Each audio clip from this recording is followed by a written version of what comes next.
3 dernières années de ma vie, j'ai eu la chance de vivre les expériences suivantes. Travailler de n'importe où dans le monde.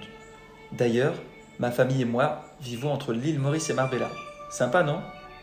J'ai eu la chance de concrétiser ma vie de famille.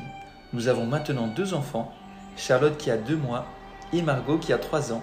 J'ai aussi une femme extraordinaire avec qui je me suis marié en novembre. Ça, c'est de l'engagement. Je prends aussi beaucoup de plaisir à développer la maison Aïkiz. Nous sommes actuellement dans les zones les plus prisées à l'île Maurice et Marbella en Andalousie. Bien entendu, nous n'allons pas nous arrêter là. Je n'ai que 31 ans et j'ai encore plein d'énergie. Actuellement, nous sommes en train de travailler sur plein de nouveaux endroits attractifs. Nous vous en dirons plus très bientôt. À travers mon expérience, j'ai envie de partager avec vous 5 leçons clés qui vous aideront à avoir une vie meilleure. Leçon numéro 1. Trouvez votre étincelle. Trouvez ce qui vous fait vibrer. Cela peut être n'importe quoi. Cela pourrait être un cours de yoga que vous avez suivi à Bali. Cela pourrait être un intérêt amoureux naissant. Cela pourrait être l'idée pour laquelle vous travaillez tard dans la nuit. Cela pourrait être votre meilleur ami qui vous inspire pour démarrer une nouvelle activité. Peu importe ce que c'est, lorsque vous trouvez cette étincelle, tenez-la bien, nourrissez-la.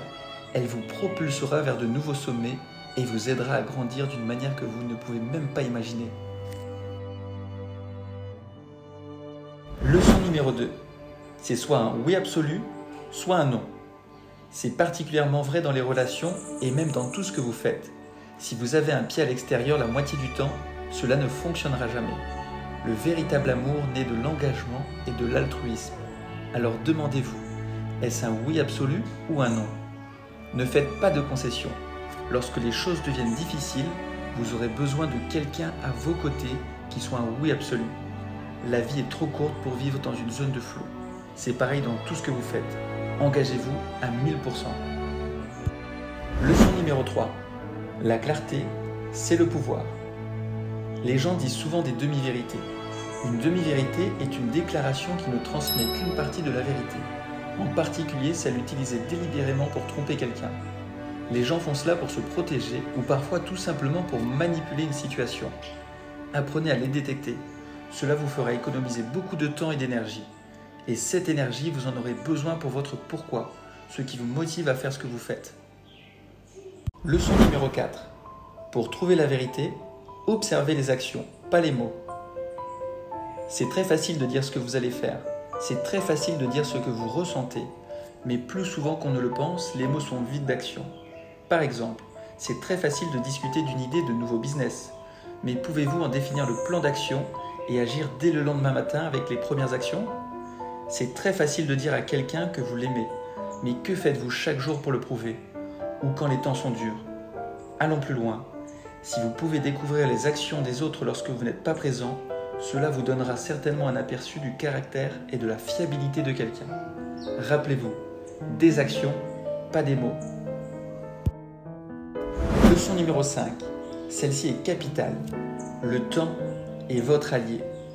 Dans des moments de stress importants, nous avons parfois l'impression que tout va s'effondrer autour de nous. Notre cerveau a été conditionné pour soit être en mode combat, soit être en mode fuite. Ainsi, lorsque nous sommes confrontés à une situation difficile, la plupart du temps, nous agissons de manière physiologique. Nous stressons, nous sommes inquiets, nous paniquons. C'est peut-être lié à l'époque de la préhistoire où l'être humain était confronté à faire des choix rapides dans de nombreuses situations. Dites-moi, qu'auriez-vous fait face à un lion? L'instinct de survie prendrait le dessus et vous ferait agir d'une manière si rapide que vous n'auriez pas même une seconde pour penser. Cependant, les temps ont bien changé. Et aujourd'hui, cela pourrait être préjudiciable d'agir si rapidement sans prendre un temps pour analyser la situation. Dans un moment de colère, de stress, de tristesse, prenez un moment pour vous calmer, pour respirer, ressentir les émotions, pour réfléchir avant d'agir. Vos ressentis vont disparaître peu à peu comme par magie. Vous commencerez alors à avoir une vision claire.